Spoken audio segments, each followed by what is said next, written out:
Madame, Monsieur, bonsoir. Mon invité aujourd'hui est le plus jeune rédacteur en chef en Afrique du Sud. Il dirige The Star, un média indépendant majeur qui n'est autre que le plus ancien journal sud-africain. Fort d'une expérience dans le journalisme d'investigation, tout comme les analyses multidimensionnelles, il a occupé des postes de consultant auprès du gouvernement du Botswana ou encore auprès de la mairie de Johannesburg. Je le reçois aujourd'hui pour évoquer des questions cruciales liées aux relations bilatérales entre Rabat et Pretoria, notamment depuis la désignation il y a quelques années des deux ambassadeurs chevronnés qui représentent les deux pays, ouvrant ainsi la voie et une nouvelle voie dans les relations diplomatiques, politiques et économiques entre deux leaders africains, le Maroc et l'Afrique du Sud. Nous évoquerons d'ailleurs aussi la situation dans le pays depuis les manifestations violentes du mois dernier ou encore l'avenir de l'Union africaine. Sifiso Malangou, bonjour et bienvenue. Bonjour, madame. D'un point de vue diplomatique, que pensez-vous de l'évolution récente des relations entre Rabat et Pretoria? Je pense que ces relations pourraient être meilleures et même bien meilleures. L'Afrique du Sud n'a pas eu d'ambassadeur marocain pendant 15 ans. Cela a certainement tendu ces relations. Les médias occidentaux et leur propagande ont également accentué cette tension. Les médias algériens aussi, et je le dis parce que je suis moi-même journaliste et rédacteur en chef. Mes collègues en Algérie n'ont pas joué en faveur du continent et du reste du monde avec leurs publications sur le Maroc.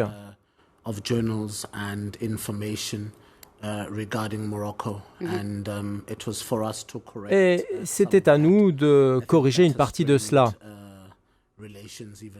Il y a aussi le fait qu'il n'y a pas eu de volonté politique de la part de Pretoria de s'engager et de comprendre ce qui aurait pu être fait ou ce qui aurait pu être mieux fait.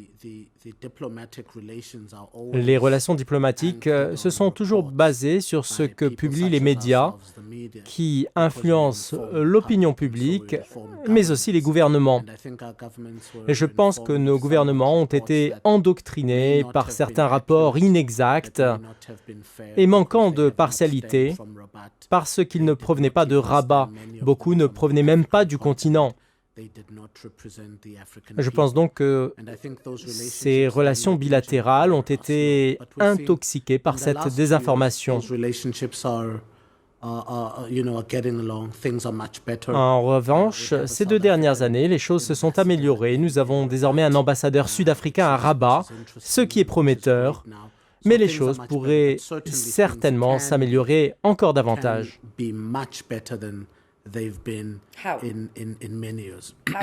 Comment les relations peuvent-elles s'améliorer? Nous avons d'abord besoin de renforcer les liens diplomatiques pour encourager la solidarité et la fraternité. Nous avons besoin de renforcer les relations économiques en les facilitant. Si vous regardez les ports, par exemple, le Maroc dispose du plus grand port d'Afrique. Une ligne directe entre le Maroc et l'Afrique du Sud aurait beaucoup de retombées bénéfiques. Nous partageons des intérêts touristiques communs. Le Maroc, comme l'Afrique du Sud, compte de belles montagnes et de belles plages. Il y a aussi notre capacité d'ingénierie. Les deux pays ont beaucoup en commun. Sans oublier le fait que tous deux sont africains. Nos deux peuples partagent la même couleur de peau, mais beaucoup reste encore à faire et évidemment cela commence par une volonté politique. Cela commence aussi par nous, membres de la presse, qui constituons le 4e pouvoir. Nous pouvons travailler ensemble pour développer les relations bilatérales et cela nécessite des visites régulières dans les 2 sens. Cela implique aussi la nécessité d'ignorer toutes sortes de propagandes qui, à mon sens, ont joué en défaveur des intérêts de nos 2 pays. Mais cela joue alors en faveur de qui? Cela arrange ceux qui ne veulent pas voir l'union du continent et bien sûr, nous savons qu'il y a beaucoup d'intérêts impérialistes. Tout d'abord, nous sommes tous conscients que nous avons tous été colonisés. Le seul pays à y avoir échappé est l'Éthiopie. Ces intérêts impérialistes sont toujours là Et deuxièmement, il y a des conflits de voisinage alimentés par certains pays qui ne veulent pas voir leurs voisins prospérer et qui, contre eux, abritent et soutiennent des groupes rebelles pour servir des intérêts inavouables. Ils veulent que le reste du monde regarde de haut le Maroc ou l'Afrique du Sud. Il y a aussi de la jalousie, comme parfois cela arrive entre des frères et des voisins. C'est simplement de la jalousie. Il y a quelques semaines, le ministre algérien des Affaires étrangères annonçait la volonté de rompre les relations avec le Maroc. Comment nous, membres de la presse, percevons-nous cela ? Imaginons que l'Afrique du Sud veuille rompre ses relations avec le Zimbabwe ou le Botswana alors qu'elle partage avec eux des frontières terrestres. How does South Africa say we want to end relationships with Zimbabwe or Botswana when we share borders? It's difficult. C'est douloureux, non pas seulement parce que ça impacte négativement les deux pays, mais aussi parce qu'il y a des Marocains vivant en Algérie et vice-versa. Many of them living in Morocco. We don't do that with Swaziland. Nous, en Afrique du Sud, nous ne ferions pas cela avec le Swaziland, le Lesotho, le Zimbabwe, la Namibie ou la Zambie. Nous ne comprenons pas que cela arrive dans cette région entre le Maroc et l'Algérie. Mais je peux vous dire qu'en tant que journaliste du sud du continent, nous avons observé qu'il y a des intérêts impérialistes qui opèrent dans cette région. Il y a de l'hostilité. Et nous ne pouvons pas répondre à la question pourquoi tant d'hostilité du régime algérien envers le Maroc. Ce n'est certainement pas bénéfique pour les deux pays, ni d'ailleurs pour le reste de la région et du continent. Nous devrions davantage nous préoccuper de ce qui se passe entre les deux voisins, parce que la prospérité du Maroc et de l'Algérie implique aussi celle de la région et du continent. Et qui dit prospérité, dit paix et sécurité. Ce sont là des prérequis essentiels pour le développement économique et social du continent. Et vous venez d'évoquer un point très intéressant. La paix et la stabilité dans la région, et notamment celle sahélo-saharienne, dépend fortement de la résolution de la question du Sahara. Mais voilà, la position sud-africaine sur cette question est encore façonnée par l'idéologie du parti au pouvoir et il paraît que le parti de l'ANC insiste pour prendre ses distances des processus onusiens et du consensus international sur ce différend régional. Pourquoi pensez-vous que certains partis politiques refusent de se remettre en question et restent aveuglément attachés à des croyances politiques infondées et dépassées au détriment des menaces sur cette région ?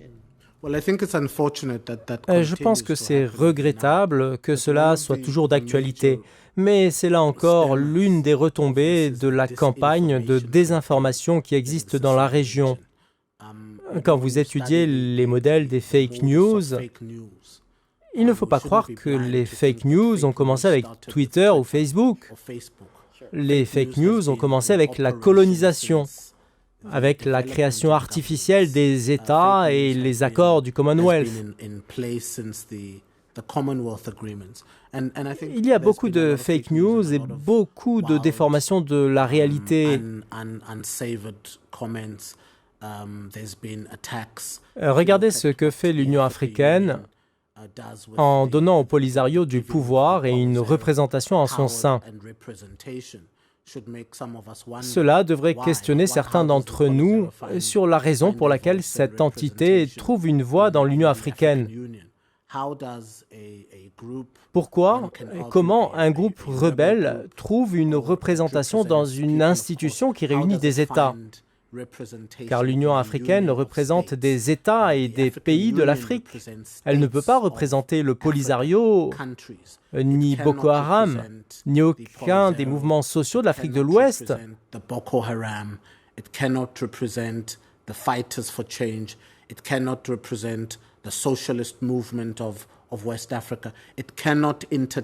En gros, l'Union africaine ne peut pas accueillir des groupes ou des idées parce que c'est une union d'États et non pas de groupes d'idées ou de mouvements rebelles.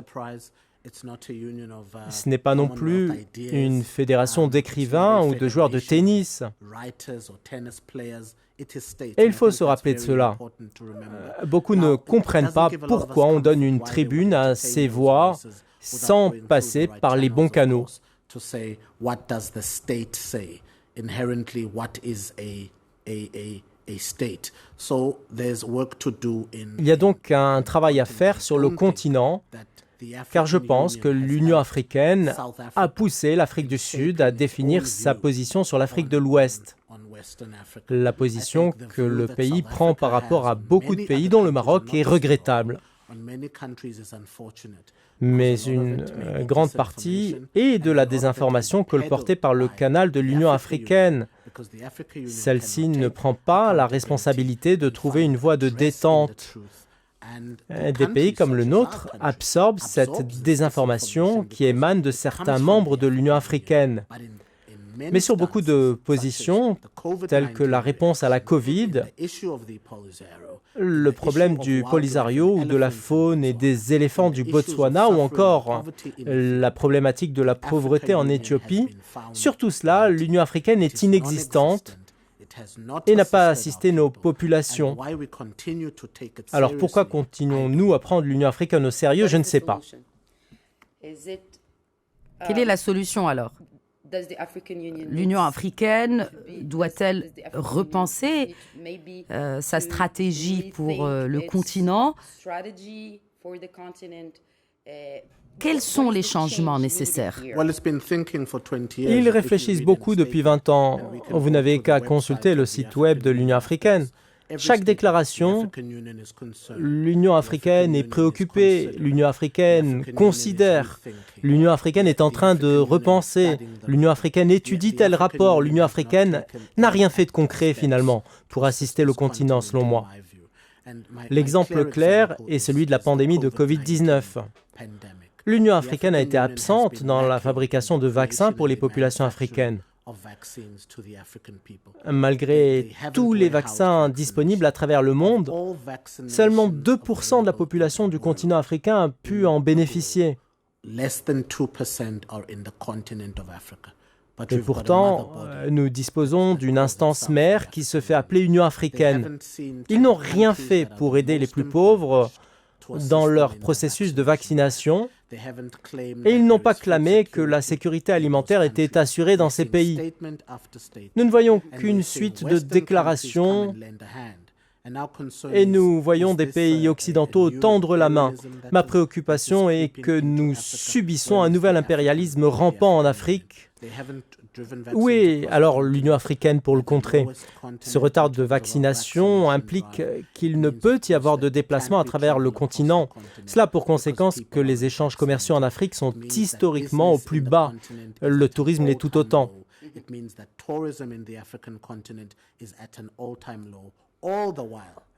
Nos pays se réunissent sous l'égide de l'Union africaine qui émet toutes sortes de plaidoyers.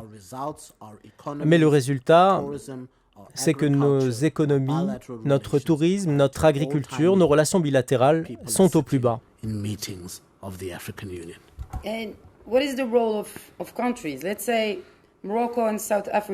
Quel est alors le rôle de pays comme le Maroc et l'Afrique du Sud reconnus comme des leaders économiques du continent pour maximiser cette prospérité africaine unifiée? African unified prosperity, or in other words, what are the keys to achieve that? African unity isn't. L'unité et la prospérité de l'Afrique ne devraient pas être cantonnées à de simples slogans ou phrases chocs comme la célébration de l'année de l'enfant africain ou le silence des armes. Nous ne pouvons plus nous contenter d'émettre simplement des vœux pieux. Nos pays doivent se prendre en main et se saisir des problématiques de la Covid et de la santé en dehors de l'Union africaine. Ils doivent considérer ces problématiques en veillant sur leurs propres intérêts. Nous devons nous approcher les uns des autres et entamer des discussions en dehors des instances traditionnelles. L'heure est à la solidarité.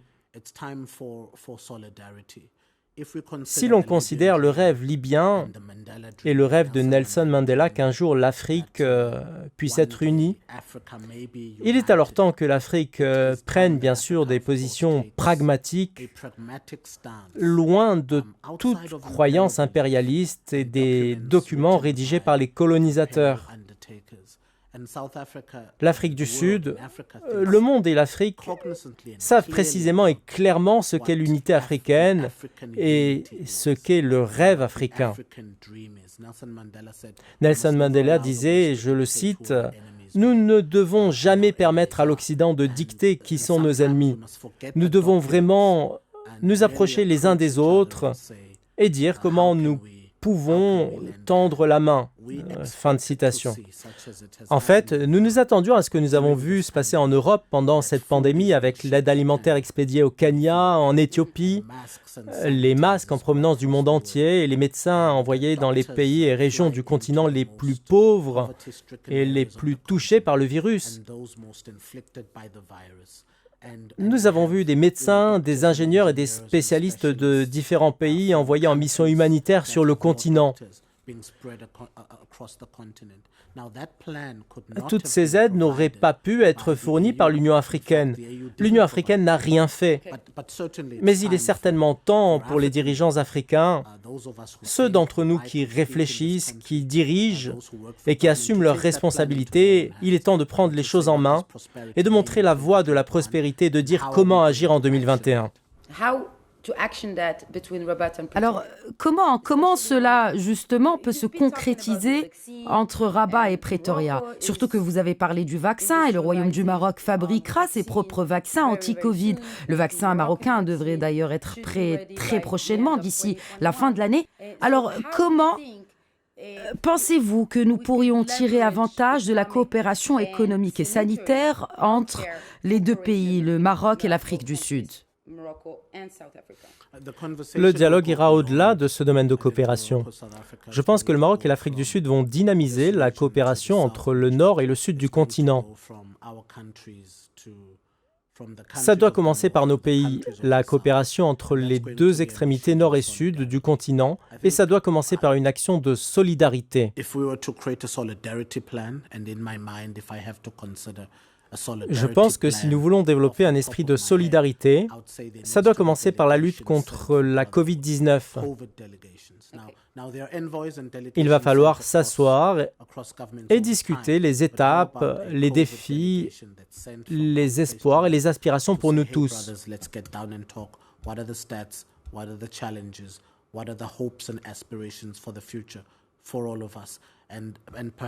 Et de ce fait, nous donnerons peut-être l'occasion aux pays les plus hostiles de participer à des pourparlers de paix et de prospérité pour un nouvel agenda.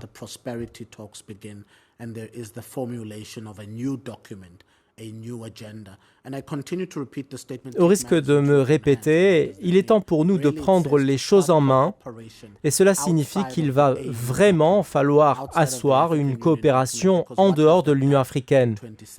Il est donc temps de prendre le destin de nos pays en main en vue d'une coopération loin de toute forme d'impérialisme.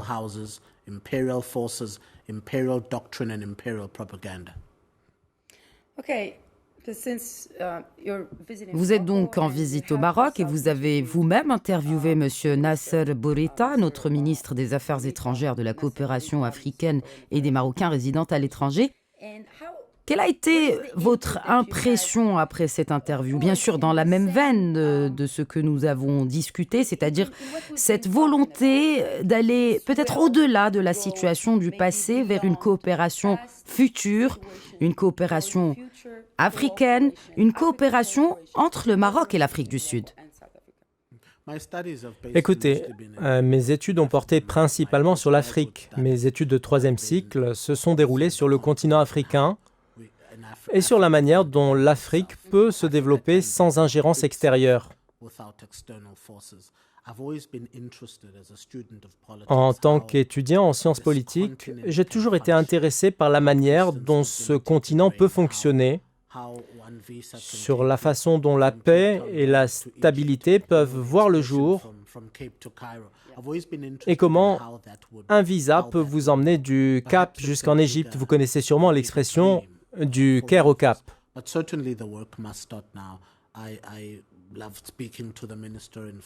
J'ai toujours été intéressé par la façon dont cela fonctionnait. C'est peut-être un trop grand rêve pour nous tous, mais le travail doit commencer sans attendre. J'ai énormément apprécié l'entretien que j'ai eu avec le ministre marocain des Affaires étrangères. J'ai interviewé des présidents du monde entier, de tous les continents, des chefs de gouvernement, et j'ai trouvé sa vision des priorités pour l'Afrique vraiment exaltante. Il a une vision très claire de ce qu'il faut faire pour développer la prospérité et la solidarité. Le Maroc tend la main non seulement à Pretoria, mais aussi au reste du continent, et pas seulement dans le discours, mais aussi on l'a vu dans les actes. Si vous regardez les défis au Swatini, il y a quelques semaines, j'ai couvert les manifestations contre le gouvernement. Cela ne se passe pas seulement là-bas. Il y a eu des manifestations en Afrique du Sud il y a quelques semaines. Oui, il y a quelques mois. Absolument. Manifestations et pillages appelant à la libération de l'ancien président Jacob Zuma. Vous savez qu'il y a beaucoup de problèmes là-bas, de vrais problèmes de dynamique interne, beaucoup d'opposition au pouvoir en place qui occupent les responsables sud-africains. Donc ils ont moins de temps pour se concentrer sur les relations internationales parce que leur situation interne est très problématique. Ce que nous avons vu en Afrique du Sud était malheureux. Quelle est la situation aujourd'hui sur le terrain en Afrique du Sud, 4 semaines après ces émeutes? Est-ce que le gouvernement remanié par Cyril Ramaphosa a-t-il aidé à stopper les émeutes? Quelle est la situation aujourd'hui? Je ne pense pas. Je pense que la situation s'est calmée, mais il y a un plus grand besoin de respect. Ces gens qui volent à morceaux de pain ne participent pas seulement à une insurrection. Il est nécessaire de s'attaquer au vrai problème, à la pauvreté. Nous avons vu une jeune fille dans le township Alexandra voler des serviettes hygiéniques. Elle n'a pas pris de montre, elle n'a pas pris de téléphone portable ou de bijoux. Tout ce qu'elle a pris, c'était des serviettes hygiéniques. Maintenant, cela doit nous convaincre en tant qu'Africains de dire que ce genre de choses ne devrait pas se produire. Pareillement, les protestations sur tout le continent, beaucoup d'entre elles sont motivées par le besoin et la nécessité. Les responsables sont la pauvreté et ces accords commerciaux inéquitables dont nous ne cessons de parler. En fait, la prospérité est le contraire de la pauvreté. Avec ce rêve que nous partageons, il y a aussi un sujet qui m'intéresse particulièrement et qui porte sur la question du genre et du renforcement de la place de la femme sur notre continent. J'aimerais voir plus de femmes présidentes. Nous voulons voir une baisse de la violence fondée sur le genre, moins de féminicides. Nous voulons voir les femmes occuper de hautes fonctions et responsabilités. Nous avons besoin d'une transformation. La transformation, pour moi, ce n'est pas seulement de faire sortir les Blancs pour faire entrer les Noirs, ce qui, économiquement parlant, devrait peut-être se produire. Nous devons voir les Noirs jouer un rôle actif dans la gestion des économies, en particulier en Afrique du Sud. Mais la transformation n'est pas seulement liée à la couleur de la peau. La transformation doit être beaucoup plus profonde. Elle doit se faire dans les esprits. La féminisation. Elle est d'ordre culturel. Elle inclut la scolarité, l'équité des genres, etc.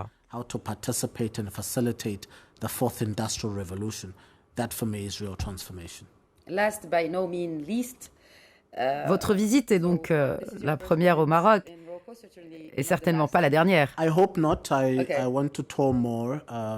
J'espère que non, car je veux avoir l'occasion d'apprécier votre cuisine dont j'ai beaucoup entendu parler. J'ai pu découvrir votre musique qui est très belle. J'aime parcourir ce continent plus que tout autre. C'est un grand continent qui est très riche. L'Afrique est un continent qui me passionne vraiment. Alors je voyage beaucoup à travers ce continent. Je voulais profiter de ma présence au sommet des leaders africains pour visiter le Maroc. Ce ne sera certainement pas ma dernière visite.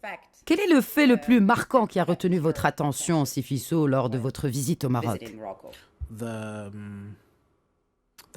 Le port. Tangemed. Oui, le port de Tangemed, parce que c'est le plus grand du continent et parce que le Maroc est stratégiquement positionné pour relier l'Afrique, le monde arabe et l'Europe. C'est sur le plan géographique idéal. Vous connaissez moins de retard dans l'acheminement des marchandises partout dans le monde. C'est véritablement impressionnant, tout comme vos médias d'ailleurs. Votre studio est vraiment sensationnel. J'ai été vraiment impressionné par vos équipements lors de la préparation de cette interview. Vous savez, personne ne peut reprocher aux Africains de ne pas être préparés ou de ne pas être brillants. Mais personne ne peut enlever au Maroc sa beauté et tout ce qu'il a réalisé. Cette interview au sein de votre studio signifie et incarne tout cela pour moi. Merci beaucoup Sifiso pour ces déclarations et je peux dire que ce fut un grand plaisir pour moi de vous interviewer ici à Tanger au Maroc et que vous partagiez vos idées. Ces points de vue sont très importants pour l'avenir de l'Afrique, pour l'avenir des générations futures, de votre point de vue bien sûr en tant que rédacteur en chef et en tant que confrère, en tant que frère. Merci encore. Merci infiniment Sifiso.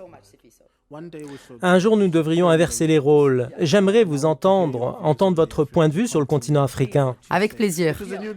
En fait, ce n'est pas nouveau parce que j'interviewe toujours les gens et c'était bien pour vous de connaître mon point de vue. Nous devrions alors échanger les rôles. Vous devriez venir, vous rendre à Johannesburg pour que nous ayons un entretien. Je ne peux qu'être d'accord avec vous, en Afrique du Sud, certainement. Absolument. Inch'Allah. Merci, voilà, c'était l'entretien spécial du jour. Merci beaucoup de nous avoir suivis. Très bonne suite des programmes sur notre antenne.